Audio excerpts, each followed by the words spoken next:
বিয়ে করেছো? হ্যাঁ, তোমার জন্য কি আজীবন বসে থাকবো? ভালো করেছো। বিয়ে তো করারই ছিল। একটা ছবি দিতে পারো? কিসের ছবি? ওই মানুষটা, যে মানুষটার সাথে বিয়ে হয়েছে। না না, তোমার নজর লেগে যাবে। না না না, আমি নজর লাগাবো না, একবার দেখেই ডিলিট করে দিব। না, আমার তোমার উপর ভরসা নেই। আমি ওর উপর কারো নজর লাগতে দেই না। তোমাকে আমার কসম, যদি আমাকে কোনোদিন ভালোবেসে থাকো তাহলে তার ছবি দাও।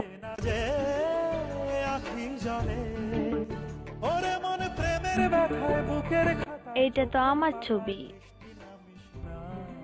তোমার পর আমার জীবনে আর ভালোবাসাই আসে নাই। তারপরও মুখে এত হাসি নিয়ে ঘুরো।